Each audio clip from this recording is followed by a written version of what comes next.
yun?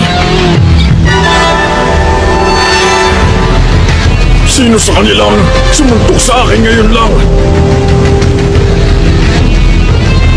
Bakit wala akong nakita? Baril ba yun? Ganun ba sila kabilis?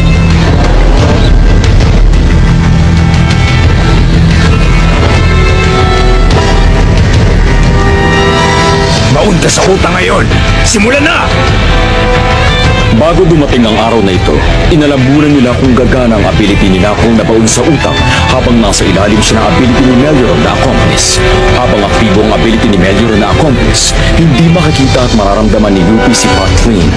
At dahil hindi naiintindihan ni Yuppie ang nangyari, panandali ang nawala ang atensyon niya sa mga kalaban sa harap niya, pero hindi niya rin hinayaang magtagal yun. Wala akong nararamdamang pinsala o pagkakaiba. Ibig sabihin, hindi yun importante!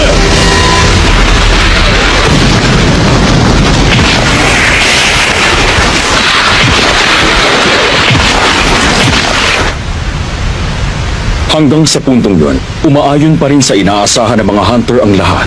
Kaya lang, wala nang ibang nagawa si Knuckle pagkatapos siya makatama sa kalaban kundi ang manginig sa pagkabigla. Imposible! Hindi ko makita ang hangganan ng aura niya.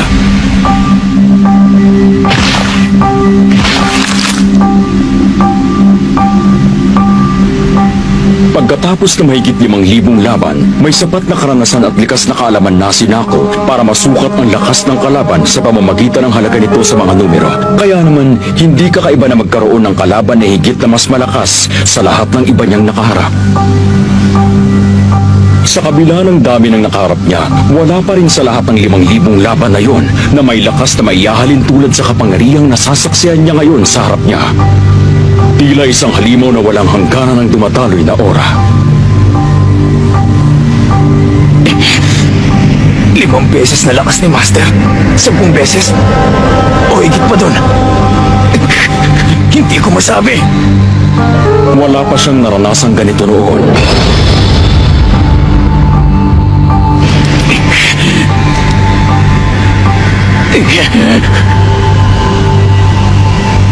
Kahit nasabihin pa natin, mga 10 beses ang lakas na kay Master, na may orang nagkakahalagang 700,000. Gaano katagal na oras ang kailangan bago siya maubusan?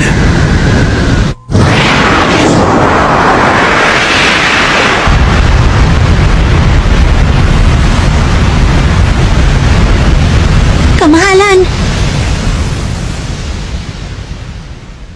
At yun na ang oras na tinamaan ng mga hunter sa loob ng palasyo ng buong puwersa ng maitim na aura ni Pito. At hindi nakaligtaan ni Yuppie ang pagtigil nilang lahat.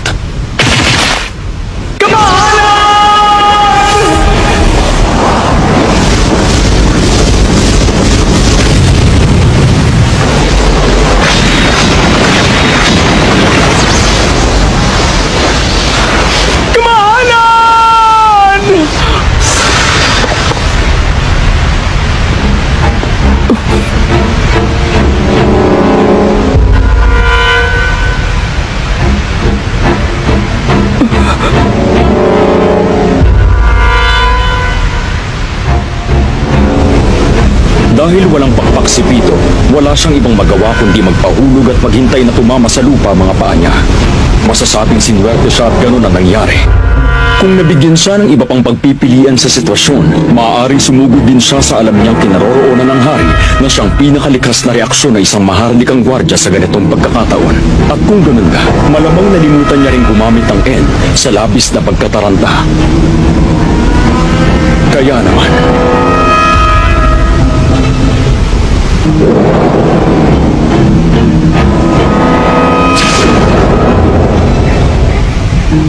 Kwarto ng panauhin, ikalawang palapag, kanlurang tore.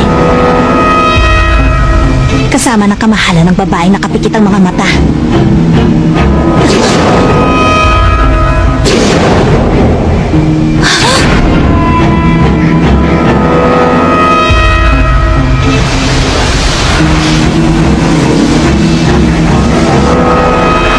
Gumagamit din sila ng N para mahanap ang hari.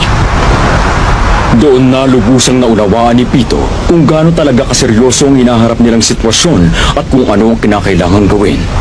Agad siyang yumuko tulad ng pinagmulan niyang nilalang na apat ang paa. Inipon ang tensyon sa kanyang mga binti hanggang sa magmistulang bakal ito sa tigas, hanggang sa maging doble ang laki nito nung panahong una niyang nakita at inatake si Kite.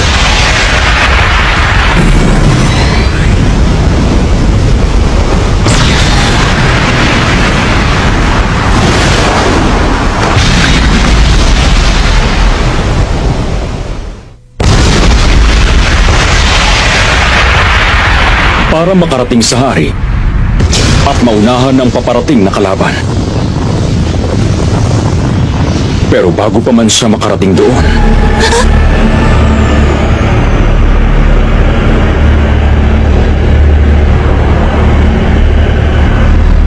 isang negatibong enerhiyang napakalakas na nagmumula sa kanyang paroroonan ang sumalubong sa kanya. Sa sobrang bigat nito, muntik na niyang pagsisihan ang biglang paglapit niya rito. Ora ito. Ng hari. Walang kahit konting pagpipigil ang orang nadama niyang yon, kaya naman madali niyang nabasa at naramdaman ang kalagayan ng isipan ng hari. At dahil na rin sa mga natanggap niyang emosyong yon, nalaman niyang mas malala pa pala ang sitwasyon kaysa sa una niyang inakala. Maaaring nangyari na ang mas malala pa sa malala.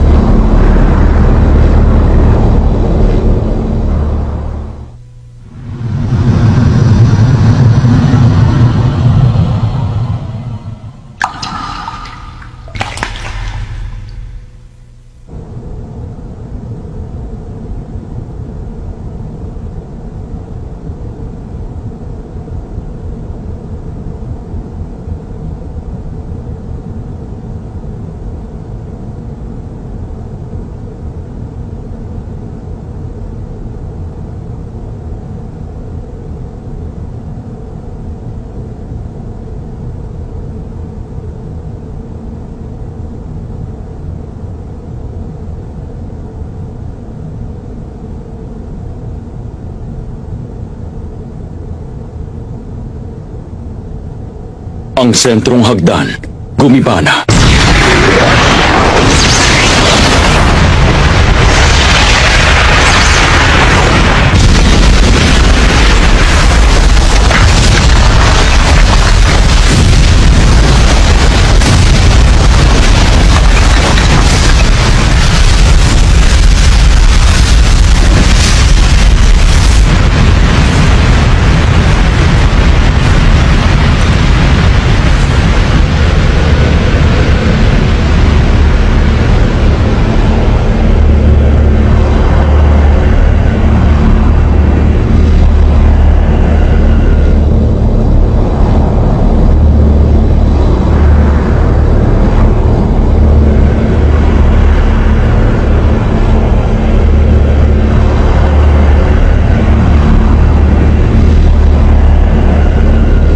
Gumalaw ang hari sa unang pagkakataon mula nang dumating ang mga bisita niya. Para bang nanatili pa rin nakahinto ang panahon para sa ibang nandun.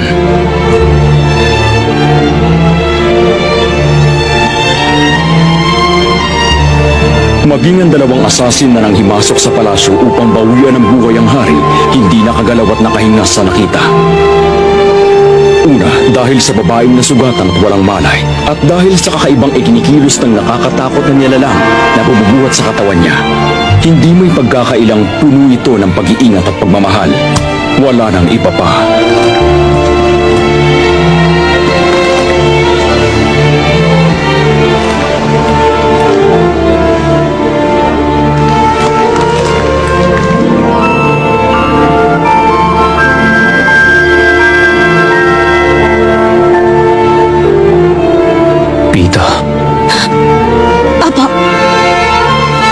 Biglang nagbalik sa normal ang mukha ng hari. Pero dahil dito, lalo nang nag-alala si Pito. Pagalingin mo si Komugi. Umaasa ako sa'yo.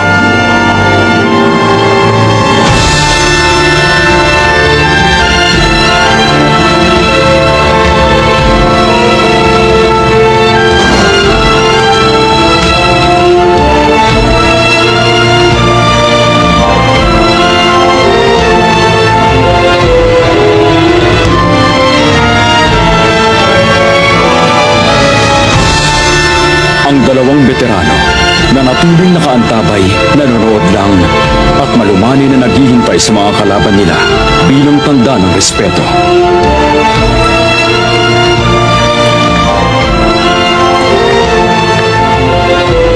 Isang malinaw na pagpapahiwatig ng pagmamahal para sa isang kapwa may buhay. Alam nilang lalabag sa sarili nilang layunin ang paglapastangan dito. Isang bagay na hindi makatao.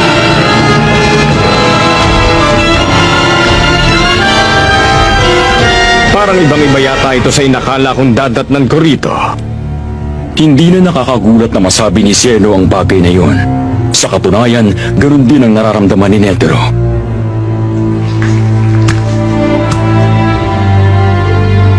Huwag tayo rito. Sa ibang lugar na lang natin gawin. Sa pagkakaintindi ko mungkahi ko,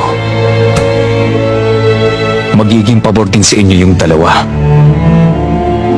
Hindi birong halaga ang ibinayad ni Netero para upahan si Zeno na tulungan siyang ilayo ang hari sa mga maharlikang gwardya. Wala siyang dahilan para tumanggi. Ang problema, Tama. hindi na niya matanggal ang pakiramdam na nawalan na siya ng pagpupursiging lumaban.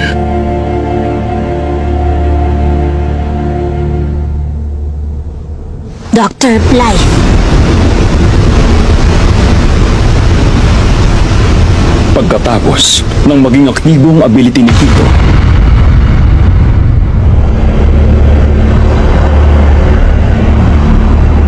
naisip agad ng dalawang hunter na isang malaking pagkakamali ang ginawa nilang pagbaba ng depensa.